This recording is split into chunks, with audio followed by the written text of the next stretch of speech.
गम disease ये क्या होता है? क्या गम डिजीज से बोन में इन्फेक्शन भी हो सकता है? क्या गम डिजीज की वजह से दांत कमजोर हो जाते हैं और वक्त से पहले हिलकर गिर जाते हैं? क्या गम डिजीज से सीवियर सिस्टमिक इलनेसेस जैसे कि डायबिटीज, हार्ट डिजीजेस और प्रेगनेंसी कॉम्प्लिकेशन जैसी सीवियर डिजीजेस भी हो सकती हैं? फ्रेंड्स, आज इन सारे क्वेश्चंस का आंसर मैं आपको देने वाली हूँ। गम डिजीज एक ऐसी प्रॉब्लम है जिसका वहीं पर गम लेवल पर ही खत्म होना बहुत ज़रूरी है, अदरवाइज वो बोन से स्प्रेड होके बाकी सिस्टमिक डिजीजेस कॉज करती है, बोन में जाके बोन लॉस को करती है। फ्रेंड्स, इट्स वेरी इंपॉर्टेंट कि हम गम डिजीज को गम लेवल पर ही ट्रीट करें और पूरी तरीके से खत्म करें। फ्रेंड्स, आज का वीडियो बहुत इंपॉर्टेंट और इन्फॉर्मेटिव होने वाला है। वीडियो में लास्ट तक बने रहिएगा।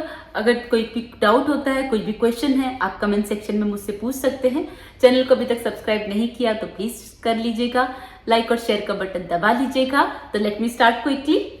Hello friends, I am doctor Pratibha, oral implantologist, laser specialist and periodontist. Friends, मैं इंपीरियल डेंटल गुरुग्राम इंडिया की फाउंडर और हेड सर्जन हूँ और आज मैं आपको गम डिजीज के बारे में सब कुछ बताने वाली हूँ और उससे रिलेटेड जो इश्यूज अभी जो क्वेश्चंस के बारे में हमने बात किया उन सारे क्वेश्चंस को मैं कवर करने वाली हूँ। तो आइए स्टार्ट करते हैं। गम डिजीज ये क्या होता है?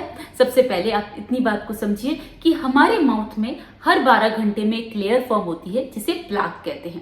प्लाक कैसे बनता है? फ्रेंड्स, हम जो भी फूड पार्टिकल लेते हैं मुंह में ऑलरेडी बैक्टीरियाज होते हैं, सलाइवा होता है, उनसे कंबाइन होकर एक इन्फेक्टिव लेयर फॉर्म होती है जिसे प्लाक कहते हैं, राइट? उसको हमें हर 12 घंटे में रिमूव करना होता है।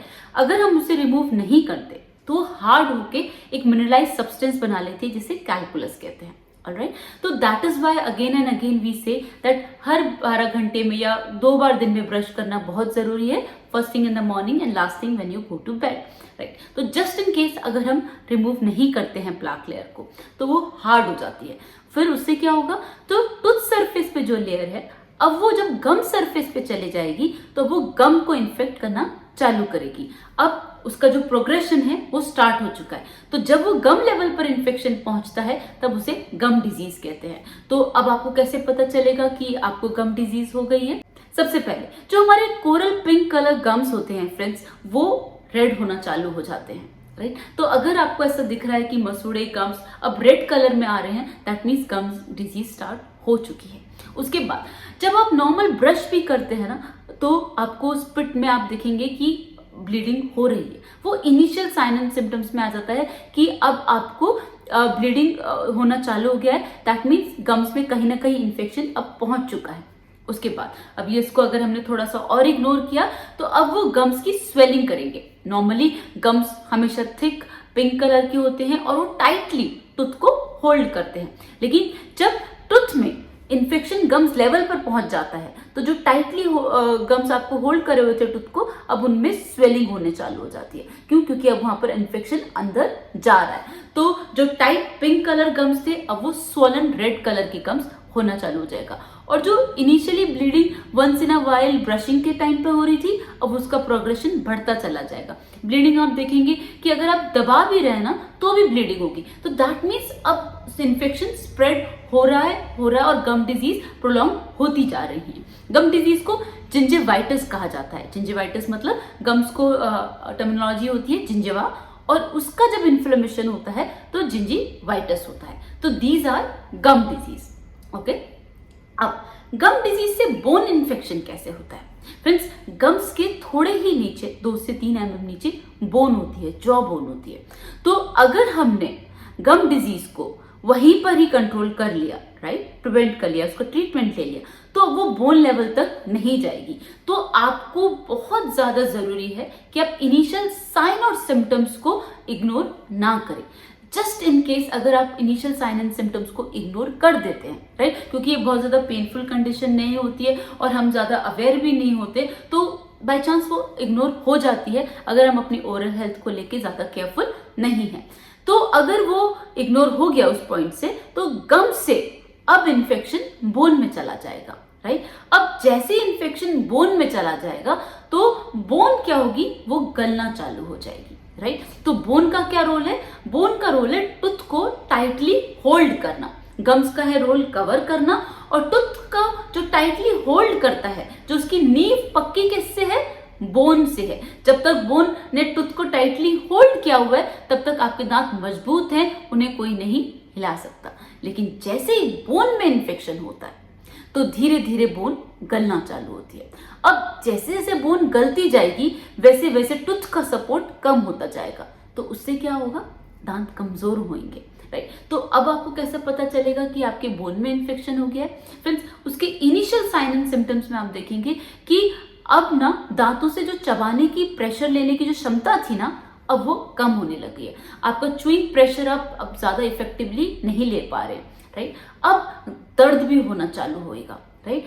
थोड़ा सा दबाने पे पस भी निकलेगा, क्योंकि जो हड्डी गल रही है अब वो इन्फेक्टेड हो रही है और अंदर पस फॉर्म हो रहा है, राइट। दांत अब हिलना चालू हो जाएंगे, राइट। और ये कंडीशन थोड़ी सी और प्रोग्रेस हुई तो दांत की मोबिलिटी बढ़ेगी, फेस पर भी स्वेलिंग आना चालू हो जाएगी, और अब आपको जो पेन है वो सीवियर हो जाएगा, राइट। खाना खाने के बाद पेन और भी ज्यादा सीवियर हो जाएगा, क्योंकि जो बोन लॉस हुआ है ना, वहां पर पॉकेट फॉर्म हो चुका है, वहां पर एक स्पेस है। अब कुछ भी आप खाना खाएंगे वो अंदर जाके फंस जाएगा और निकल नहीं पाएगा, और इतना शार्प शूटिंग पेन करेगा कि आपको रात भर बर्दाश्त नहीं होगा, नींद नहीं आएगी।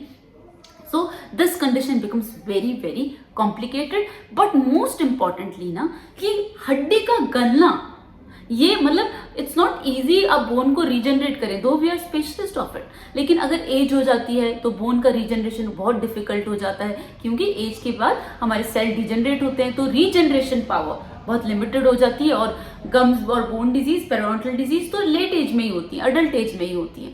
तो अगर हम इसको इग्नोर कर देते हैं तो ये कंडीशन इरिवर्सिबल स्टेज में जाती जाती है। इसके अलावा एक और मेजर प्रॉब्लम होती है गम डिजीज से। वो क्या होता है कि गम डिजीज, जैसे ही गम्स में इन्फेक्शन पहुंचता है और गम्स से फिर बोन में इन्फेक्शन जाता है, अब इन्फेक्शन ब्लड में जा चुका है, इन्फेक्शन अब बोन में जा चुका है। उससे क्या होगा, अब ये सारा इन्फेक्शन हमारी बॉडी में ट्रेवल करेगा, right, through the blood and through whatever we are eating inside, right. अब उससे क्या होगा, उससे जो मेजर कॉम्प्लिकेशंस हैं जैसे कि डायबिटीज, राइट। फ्रेंड्स, अभी मसूड़ों में सूजन है, हड्डी में सूजन है, वो इन्फ्लेमेटरी हार्मोन्स को रिलीज करते हैं और वो सीधा इंसुलिन हार्मोन को अफेक्ट करेंगे। अगर मुंह में इन्फेक्शन है तो ये 101% है कि डायबिटीज होने के चांसेस बहुत ज्यादा हैं। और अगर डायबिटीज है तो डायबिटीज होने की वजह से मुंह में इन्फेक्शन होना बहुत लाजमी है। ये दोनों ही आपस में टू वे रिलेशन शेयर करते हैं। तो अगर मुंह में इन्फेक्शन है तो डायबिटीज बहुत ज्यादा पॉसिबिलिटी हो, और अगर डायबिटीज है तो मुंह का इन्फेक्शन बहुत ज़्यादा पॉसिबिलिटी है कि वो बढ़े।